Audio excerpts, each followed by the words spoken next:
হযরত ইমাম হাসান হোসেন বলতে, বিলাল মদিনা যাও না কেন? বলে যার আশায় যেতাম তেনাকে আমি যাইরে ধরতে পারবো না, বলে যাই না। বলে না বেলাল, যেতেই হবে তোমাকে, একবার আযান দিতে। আহা, জোরে বলো সুবহানাল্লাহ। যে নবী মুস্তাফার সম্মান, যে মুস্তাফা মর্যাদা, যে নবী মুস্তাফা পেটের উপর পাথর বেঁধে হযরত উম্মুল মুমিনিন মা খাদিজা কুবরা রাদিয়াল্লাহু তাআলা আনহা এত ধনী ব্যক্তি ছিলেন, এত ধনী মহিলা ছিলেন, সব দুনিয়ার বুকে দান করে দিলেন। ইয়তীমকে, ফকির মিসকিনকে সুবহানাল্লাহ ফি সাবিলিল্লাহ থাকলে वाला যাদেরকে মুসলমান নবী মুস্তাফার সাহাবীদেরকে যারা মুসলমান হয়েছে তাদের মক্কার কাফেররা যাদেরকে ধরে ধরে নিয়ে গেছিল, আমিরুল মুমিনিন মা খাদিজা কুবরা রাদিয়াল্লাহু তাআলা আনহার টাকা দিয়ে এক এক করে ছাড়িয়ে নিয়ে আসে। বেরাদারা, একদিন বলতে হুজুর, মা খাদিজা বলতেছেন, হুজুর আপনাকে আমি যে দিন থেকে বিয়ে করেছি, যেদিন থেকে আমি বিয়ে করেছি সেই দিন থেকে মক্কার লোকেরা আমাকে লজ্জা দিতেছে। আল কোরআন আল্লাহ রাব্বুল আমিন বলেন, এ মুআল্লিমুল মালায়েকা, ফেরেশতাদের লিডার, ফেরেশতাদের টিচার জিবরাইল আলাইহিস সালাম, শোনো শোনো, আমার নবী মুস্তাফাকে বলে দাও, পয়গম্বরে আযমকে বলে দাও, হাজির নাজির নবীকে বলে দাও, গায়বের সংবাদদাতা নবীকে বলে দাও, এ আমার সুবহানাল্লাহ সুবহানাল্লাহ বাজানেরা, মা জননীরা, আমার আল্লাহ বলতেছেন সুবহানাল্লাহ, জিবরাইল আমার নবী মুস্তাফাকে বলে দাও। বলে কি? বিসমিল্লাহির রহমানির রহিম, কুল ইন কুনতুম তুহিব্বুনাল্লাহ ফাত্তাবিউনি ইউহিব্বুকুমুল্লাহ। আমার আল্লাহ বলতেছেন, জিবরাইল আমার নবীকে বলে দাও। হযরত জিবরাইল আলাইহিস সালাম নবীর দরবারে হাজির হলেন। আসসালাতু ওয়াসসালামু আলাইকা ইয়া রাসূলুল্লাহ, আসসালাতু ওয়াসসালামু আলাইকা ইয়া হাবিবাল্লাহ, আসসালাতু ওয়াসসালামু আলাইকা নূরাম মিন নূরিল্লাহ। ওই টাইমে যে সাহাবায়ে কিরাম ছিলেন, তিনারা ওই কোরআন শরীফ আয়াতখানা কেউ মুখস্থ করে নিল, কেউ পাথর দিয়ে পাথরের উপর লিখে নিল, কেউ খেজুরের পাতার উপর লিখে নিল।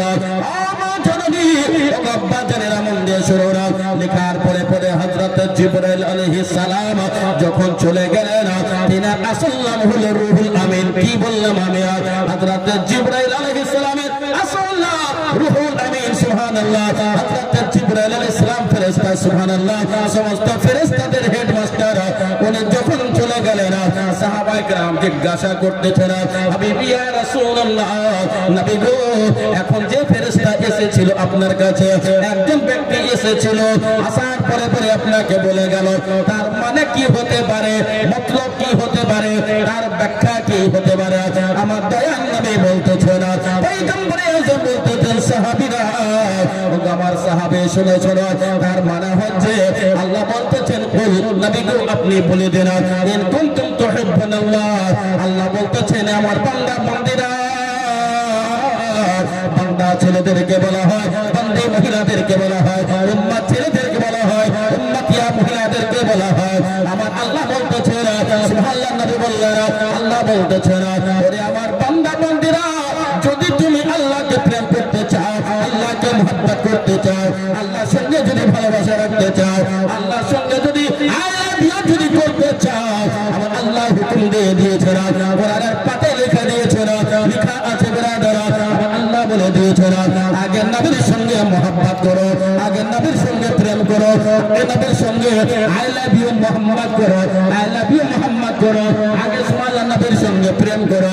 যে আল্লাহর বান্দা বান্দেরা প্রেম নবীর সঙ্গে হয়ে যাবে, আল্লাহ বলতেছেন, সুবহানাল্লাহ, আল্লাহু গফুরুর রহিম, রব্বানি গফফার সত্তার রহমানুর করিম।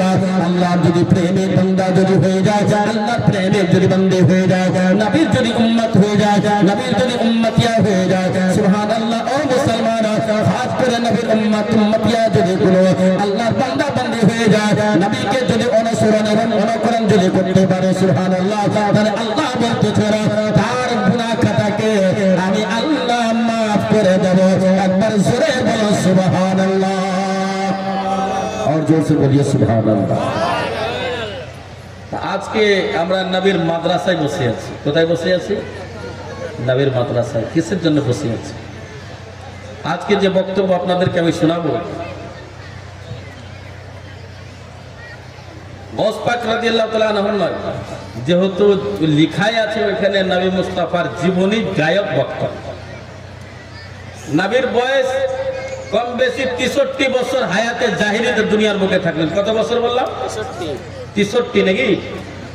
62 বছরের পরের জীবনে আপনাকে বলব, 62 বছরের পরে। এদিকার জীবনে তো অনেক আপনাদের শুনে শুনে মুখস্থ হয়ে গেছে, আর এইটাও আপনি শুনেছেন, কিন্তু আপনাদের মনে আছে না নাই আল্লাহ জানে। নবী মুস্তাফার বয়স যখন 62 বছর পার হলো, তখন থেকে আমি 1 বছরের জীবনী আপনাদেরকে আমি শোনাবো। তার মধ্যে কি কি থাকবে? নবী মুস্তাফা অসুস্থ হলেন।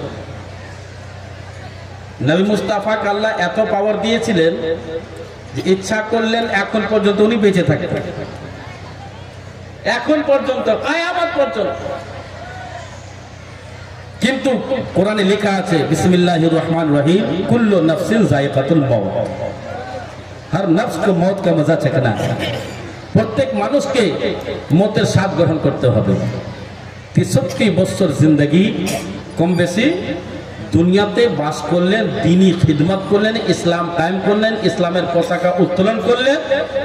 ওনার চলা ফিরা উঠা বসা সব মক্কা নগর, মদিনা নগর, বাসরা, মুলকে শাম, ইয়ামান, ইরাক, ইরান, সারা দুনিয়ার লোক দেখে তেনার প্রেমে মোহাব্বত হয়ে, তেনার উম্মত হয়ে হারাম কাজকে ছেড়ে হালাল কাজের মধ্যে হাজির হয়ে আজকে ওই নবী মুস্তাফার আদর্শ এত সুন্দর ছিল।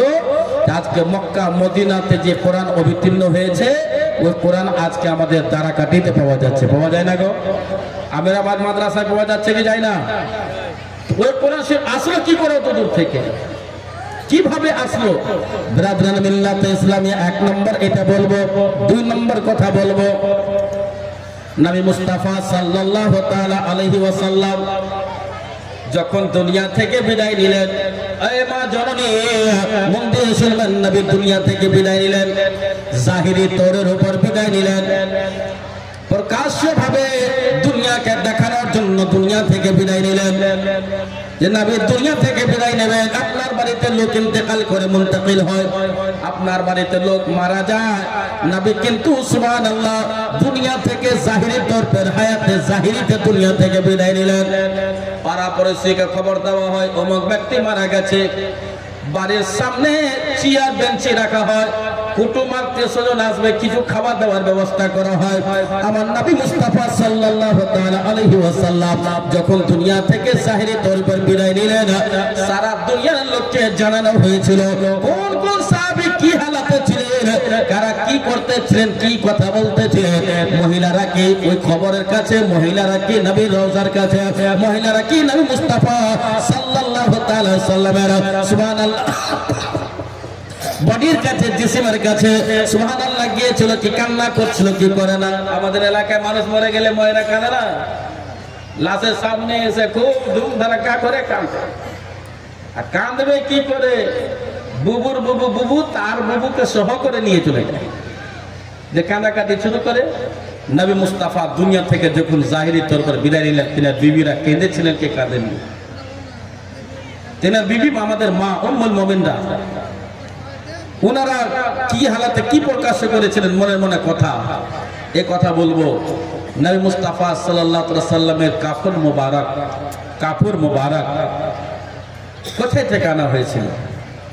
আল্লাহ নবী সাল্লাল্লাহু আলাইহি সাল্লামকে যখন গোসল দেওয়া হয়, ওই গোসলের পানি কোন দেশ থেকে আনা হয়েছিল? Bharat, Pakistan, Kuwait, Japan, Australia, Saudi Arabia, কোথায় থেকে? আপনি বলবেন আবে জমজমের, বলে না।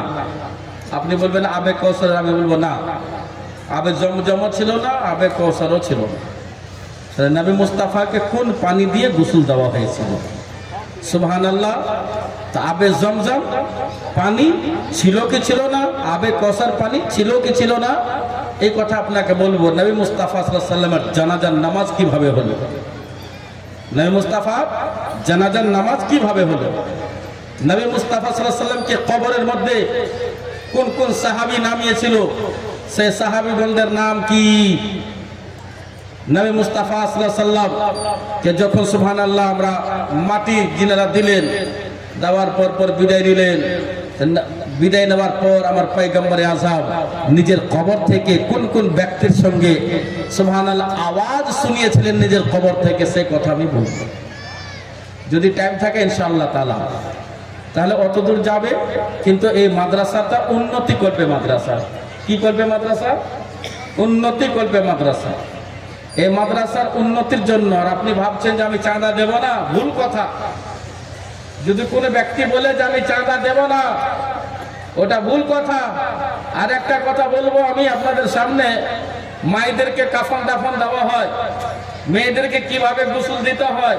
মারা গেছে মা, কোন কোন ব্যক্তি গোসল দেবে, কে কে গোসল দেবে, কে কে গোসল দিতে পাবে না। মহিলা মারা গেছে, এই গ্রামের একজন মহিলা মারা গেল, কোন কোন মহিলা ওই মহিলাকে গোসল দিতে পাবে, কোন কোন মহিলা গোসল দিতে পাবে না।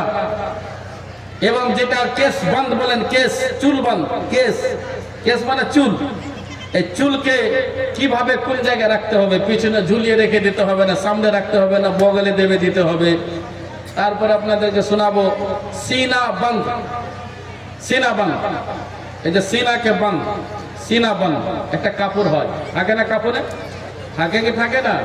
সিনা বন্ধ। দুনিয়াতে আমার মায়েরা হায়াতে জাহরিতে বেরায়া অন্য অন্য কিছু পড়ে, কিন্তু ইন্তেকালের পর তার সিনা বন্ধ। কোন জায়গায় রাখা হয়?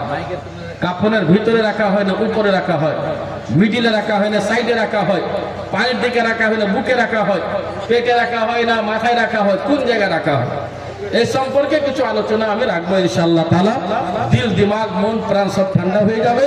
কিন্তু ভাববেন না যে আমি আদায় দেব না, আদায় দেব না, এই কথা বলাটা ভুল।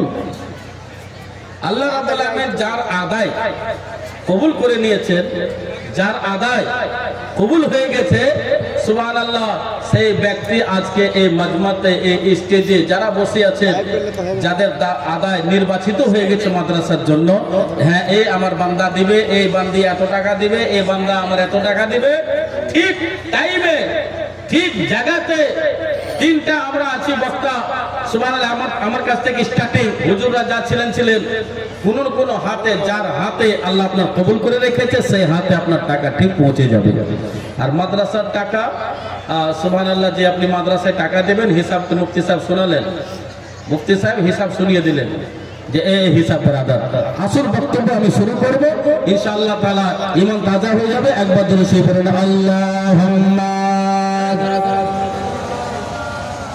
সাইয়্যিদানা মাওলানা মুহাম্মদ ওয়া আলা আলি সাইয়্যিদানা মাওলানা মুহাম্মদ সাল্লাল্লাহু তাআলা আলাইহি ওয়াসাল্লাম। আল্লাহর নবী সাল্লাল্লাহু তাআলা আলাইহি ওয়াসাল্লাম অসুস্থ হলেন।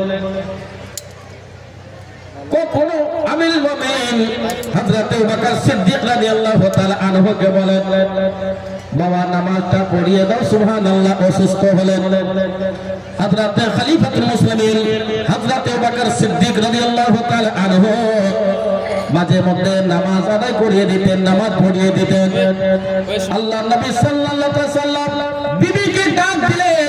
বিবিকে ডাক দেওয়ার পর বলতেছিল, আমার বিবি শোনো, শোনো, মন দিয়ে শোনো, আমি সুবহানাল্লাহ তোমাদের নিকট আর বেশি দিন নেই। আমার তোমাদের নিকট থেকে আমি বিদায় নিয়ে নেব। আমি তোমাদের কাছ থেকে জাহিরি তরের উপর দুনিয়া থেকে বিদায় নিয়ে নেব। দুনিয়া থেকে আমি সুবহানাল্লাহ জাহিরি তরের উপর থেকে দুনিয়া থেকে আমি চলে যাব।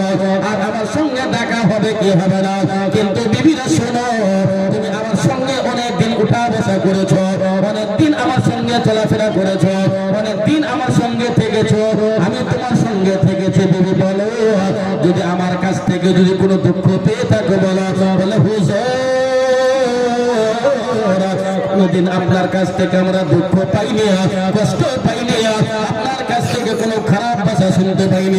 আমরা অনেক আমাদের বিবিকে গালি গুলোজ করে, আমাকে গালি দিয়ে তারপর তার মাকেও গালি গুলোজ করে দেয়, তার বাবাকে দিয়ে দেয়, তার খানদানকে দিয়ে দেয়। আমার নবী মুস্তাফাকে বলতেছে না, বিবিরা, নবী মুস্তাফার বিবি আমাদের মা জননী বলতেছে না, বিবি ইয়া রাসূলুল্লাহ সাল্লাল্লাহু তাআলা আলাইহি সাল্লাম নবী গো আমাকে কোনোদিন কোনো কষ্ট দেন না, কোনো জিনিসের নবী গো আপনি আমাদেরকে অভাব দেন না। আল্লাহ রাব্বুল আলামিন আপনাকে এত বড় বানিয়েছে, এত বড় বানিয়েছে, এত বড় বানিয়েছে, পুরো কায়নাতকে সৃষ্টি করতে হচ্ছে রব্বুল আলামিন। আর আপনি হলেন বন্টনকারী রাহমাতুল লিল আলামিন।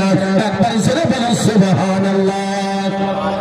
আমরা বিবিকে কষ্ট দেয়, বিভিন্ন রকমের দিক থেকে কষ্ট দেয়, বিবিরা ওই রকম কষ্ট পাওয়ার কাজ করে দেয় বলে কষ্ট দিতে বাধ্য হয়ে যায় মানুষ। বিবিরা জিজ্ঞাসা করতে, হুজুর আপনি কেমন কথা বলতেছেন, কোনো কষ্ট পাইনি, কোনো দুঃখ পাইনি। আমি ইয়া রাসূলুল্লাহ আমাদের ভাগ্য ভালো যে আপনার বিবি হতে পেরেছি, আমরা সৌভাগ্য, আমরা সুবহানাল্লাহ ভাগ্যবান যে আপনার বিবি হতে পেরেছি। যেহেতু নবীর বিবি যে হবে অন্য কোন ব্যক্তি বিয়ে করতে পারবে না, যেহেতু মা জননী হলেন নবী মুস্তাফা সাল্লাল্লাহু আলাইহি সাল্লাম। এই কথা বলার পরে পরে বলতেছে আরেকটি কথা বলতেছে, বলে কি আমার বিবি শুনো শুনো, তোমরা যদি অনুমতি দাও, সুবহানাল্লাহ বিবির কাছে অনুমতি আছে, তোমরা যদি রাগ না করো, তোমরা যদি দুঃখ না করো, তাহলে আমি আজ থেকে উম্মুল মুমিনিন ছোট বিবি মা আয়েশা সিদ্দিকা রাদিয়াল্লাহু তাআলা আনহার ঘরে থাকবো। ব্রাদারা সঙ্গে সঙ্গে নবী মুস্তাফা সাল্লাল্লাহু তাআলা আলাইহি ওয়াসাল্লামকে অনুমতি দিয়ে দিলেন। আমার নবী মুস্তাফা উম্মুল মুমিনিন মা আয়েশা সিদ্দিকা রাদিয়াল্লাহু তাআলা আনহার ঘরে থাকতে লাগলেন। আয়েশা যিনি হলেন সুবহানাল্লাহ মুমিনদের মা জননী, মা আয়েশার ঘরে থাকতে আরম্ভ করে দিলেন। একবার কেউ বাধা দিল না, একবার কোনো কথা বলল না। মা আয়েশা সিদ্দিকা রাদিয়াল্লাহু তাআলা আনহা কখনো নবীকে খিদমত করে না, কখনো গোসল করে না, কখনো সুবহানাল্লাহ সুন্দর সুন্দর কথা বলে। মা আয়েশা বলতেন, নবী ইয়া রাসূলুল্লাহ, নবী গো আপনি দুনিয়া থেকে জাহিরি তরের উপর পর্দা যখন করে যাবেন, দুনিয়া থেকে যখন বিদায় নিয়ে নেবেন, মক্কা নগরে মদিনা শহরে মহিলারা যদি আমাকে জিজ্ঞাসা করে, মসলা যদি জিজ্ঞাসা করে, কে মসলা দেবে? মা আয়েশা বলতেছেন নবী মুস্তাফাকে। আমার বিশ্ব নবী বলে না, পয়গম্বরে আজম বলে না, হাজুল নবী বলে না, আইবার সংবাদদাতা নবী বলে না, তো জাহানের মালিক মক্কার নবী বলতেছেন, ওগো আয়েশা শোনো শোনো, তোমার কাছে যদি মক্কা নগরের মদিনা শহরের বাসরার মুলকে শোনেরা মহিলারা যদি প্রশ্ন করতে আসে, তুমি আজ থেকে মহিলার মধ্যে সর্বপ্রথম তুমি মুফতি হলে বেরাদারা, মুফতিয়া হলে আজকে এলাকার মধ্যে যদি ফতোয়া প্রাইজের দরকার হয়, মুফতি রিজাল করিম সাহেবের কাছে আপনারা হাজির হয়ে যারা। তালাকের মসলা হলে তালাকাতি মাদ্রাসাতে আপনারা হাজির হয়ে যারা, আমিরাবাদ মাদ্রাসায় আপনারা হাজির হওয়া। যদি আমার মসলা যদি ব্যবস্থা যদি হয়, আজকে আমিরাবাদ মাদ্রাসা করবে, আমিরাবাদ মাদ্রাসার শিক্ষকরা করবে। এখানে না হলে চলে গেলে ইসলামপুরে মুফতি আজম বাঙ্গাল হুজুরের যোগ্য পুত্র, যোগ্য সন্তান, যোগ্য ছেলে ওইখানে হাজির হলেন।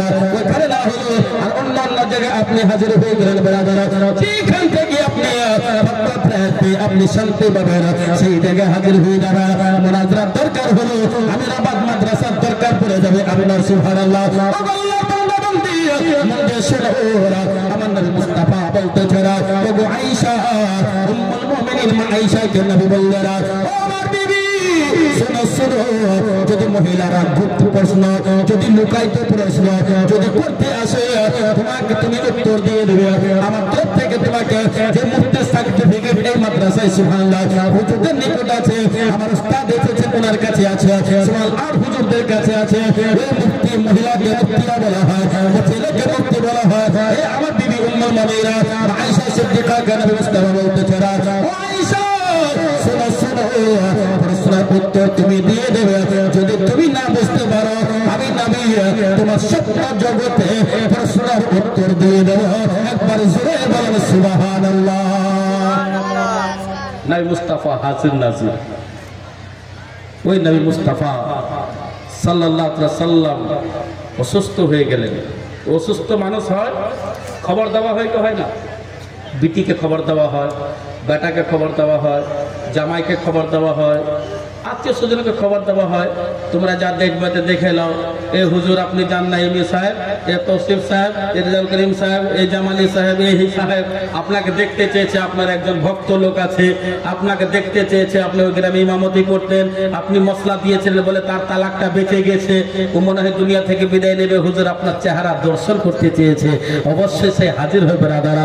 আল্লাহ নবী সাল্লাল্লাহু আলাইহি ওয়াসাল্লাম নির্ধারিত টাইম নবী মুস্তাফা বলে দিয়েছিলেন, সুবহানাল্লাহ, ও বিবি শুনো, আমি সুবহানাল্লাহ দুনিয়া থেকে বিদায় নেব, যে নবী মুস্তাফা সাল্লাল্লাহু আলাইহি ওয়াসাল্লামের কাছে খবর পাওয়া মাত্র ওনার বিবি মা ফাতিমা রাদিয়াল্লাহু তাআলা আনহা নবীর সামনে হাজির, নবীর কাছে হাজির হয়ে গেল।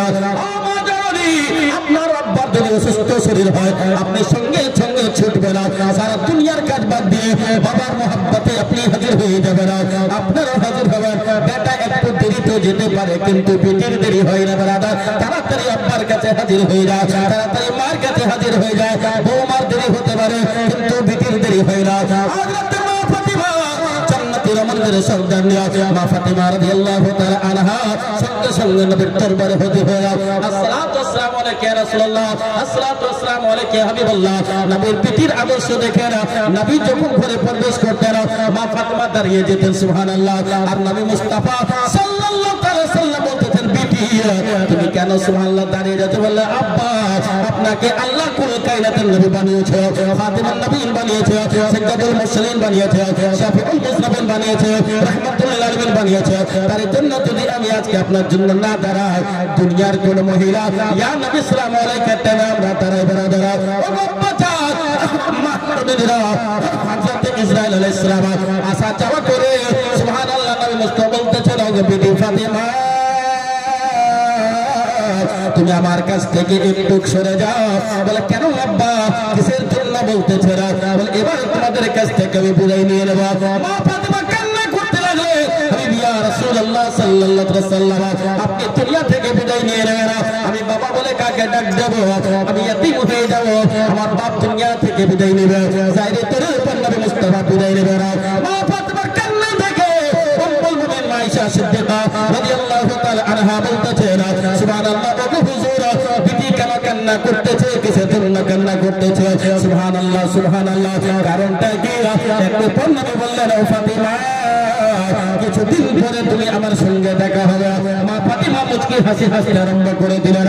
আল্লাহর বান্দা বান্দিরা বলতে শুনো, আমিরাবাদ মাদ্রাসার দরদিরা, ও ভাই বন্ধুরা, আম্মাদেরা বলতে শুনো, আমার নবী মুস্তাফা সাল্লাল্লাহু আলাইহি ওয়াসাল্লামের আত্মা মুবারককে নিয়ে প্রথম আসমান, দ্বিতীয় আসমান, তৃতীয় আসমান, চতুর্থ আসমানে হযরত ইসরাঈল আলাইহিস সালাম সুবহানাল্লাহ নিয়ে যাওয়া আসা দৌড়াদৌড়ি করতেছে। প্রত্যেকটা জায়গা থেকে আওয়াজ আসতেছে, ইসরাঈল শোনো শোনো, ওই নবী মুস্তাফাকে যদি আল্লাহ সৃষ্টি না করতেন, জমিনকে তৈরি করা হতো না, আসমানকে তৈরি করা হতো না, লৌহ কলমকে বানানো হতো না, কুল কায়নাতকে সৃষ্টি করা হতো না, ওই নবী মুস্তাফার আত্মা আল্লাহ রাব্বুল আলামিনের হুকুম মোতাবেক রাখা হবে। আল্লাহর হুকুম হয়ে গেল, নবী মুস্তাফা সাল্লাল্লাহু আলাইহি ওয়াসাল্লামের বডির মধ্যে নবী মুস্তাফা আত্মা রাখা হলো। ব্রাদার মিল্লাত ইসলামিয়া যখন দুনিয়া থেকে নবী আমার গায়বের সংবাদদাতা নবী সাহিরি দেখানোর পরের উপর দুনিয়া থেকে যখন পর্দা করলেন, সবারই মনে মনে চিন্তা হয়ে গেল। মক্কা নগরে খবর দেওয়া হলো, মুলকে শামে খবর দেওয়া হলো, মুলকে ইয়ামানে খবর দেওয়া হলো, আর জায়গা জায়গাতে খবর দেওয়া হলো, আমার নবী মুস্তাফা সাহিরি তরের উপরে দুনিয়াতে দেখানোর কারণে নবী দুনিয়া থেকে বিদায় নিয়ে নিয়েছে। যারা সুবহানাল্লাহ দেখার জন্য সবাই এক এক করে হাজির হতে আরম্ভ করলো। হযরত বিলাল হাবশী রাদিয়াল্লাহু তাআলা আনহু যখন খবর পেলেন, হযরত বিলাল জ্ঞান হারা হয়ে গেলেন। হারার পর বলতেছেন, হুজুর আপনাকে যদি না আমি পেতাম, আপনার চেহারা যদি আমি না দেখতাম, আপনার যদি কলমা যদি না পড়তাম, আমি সুবহানাল্লাহ উমাইয়া বিন খালফের গোলামি করতেছিলাম, কলমা পড়তেছিলাম, আমাকে বিভিন্ন রকমের কষ্ট দিল, কিন্তু আমি কলমা ছাড়িনি, নবী আপনার প্রেম আমি ছাড়িনি। আখেরে মুস্তাফা সাল্লাল্লাহু আলাইহি ওয়াসাল্লাম নবী গো আপনাকে সুবহানাল্লাহ পয়গম্বর আযম সাল্লাল্লাহু আলাইহি ওয়াসাল্লাম আজকে আমার সঙ্গে কি করে দেখা হবে? এমন কি নবী মুস্তাফা দুনিয়া থেকে পর্দা করার পরে পরে সুবহানাল্লাহ জাহিরি তরের পরে দুনিয়া থেকে বিদায় নেওয়ার পরে পরে বেলাল মদিনা আর আসে না। আল্লাহু আকবার, আল্লাহু আকবার। বেলাল হাবশী আর মদিনা আসে না, अच्छा नहीं लगा सुनने में क्या है, हम लोग भी सुनाने वाले थोड़ी है। सुभान अल्लाह हजरत लोग हैं करम फरमाएंगे तो सुभान अल्लाह हजरत बिलाल हबशी बोला मदीना में যাবো না।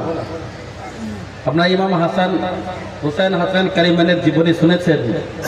হযরত ইমাম হাসান হোসেন বলতেন বিলাল মদিনা যাও না কেন? বলে যার আশায় যেতাম তেনাকে আমি জাহিরে দিতে পারবো না, বলে যাই না। বলে না বেলাল যেতেই হবে, তোমাকে একবার আযান দিতে হবে। জোরে বলুন সুবহানাল্লাহ।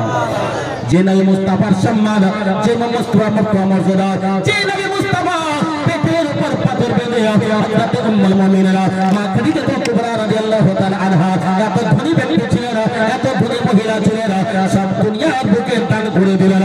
ইয়তীমকে, ফকির মিসকিনকে সুবহানাল্লাহ ফি সাবিলিল্লাহ থাকলে वाला যাদেরকে মুসলমান নবী মুস্তাফার সাহাবীদেরকে যারা মুসলমান হয়েছে তাদের মক্কার কাফেররা যাদেরকে ধরে ধরে নিয়ে গেছিল, আমিরুল মুমিনিন মা খাদিজা কুবরা রাদিয়াল্লাহু তাআলা আনহার টাকা দিয়ে এক এক করে ছাড়িয়ে নিয়ে আসে। বেরাদারা একদিন নবী বলতে হুজুর, মা খাদিজা বলতেছেন হুজুর আপনাকে আমি যে দিন থেকে বিয়ে করেছি, যেদিন থেকে আমি বিয়ে করেছি সেই দিন থেকে মক্কার লোকেরা আমাকে লজ্জা দিতেছে।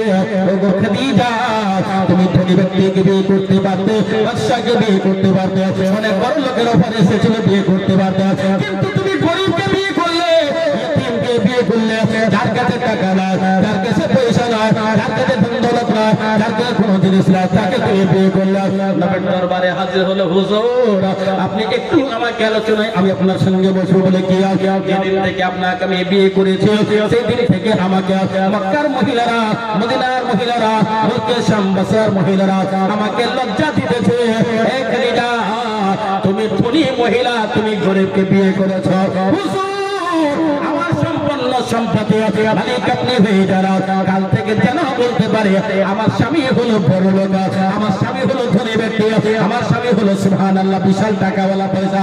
আমার নবী বলতেছেন খাদিজা শুনো শুনো, সুবহানাল্লাহ কবি লিখনেওয়ালা বলতেছে দো রঙ छोड़ दे एक रंग हो जा, सरासर मोम हो जा या तो संग हो जा।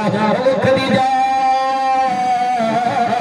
শুনো শুনো, তোমার যত সম্পত্তি আছে সবকে দান করে দাও, ফি সাবিলিল্লাহ দান করে দাও, আল্লাহর রাস্তায় দান করে দাও। আমার খাদিজা বলতেছেন হুজুর দান করার পরে কি আমি ফল পাবো? আমার নবী বলতেছে তোমার দান যদি আল্লাহর বারগাতে কবুল হয়ে যায়, আল্লাহ রাব্বুল আলামিন কুদরতি হাত বাড়ায় তোমার জন্য জান্নাত বানাইয়া দেবে।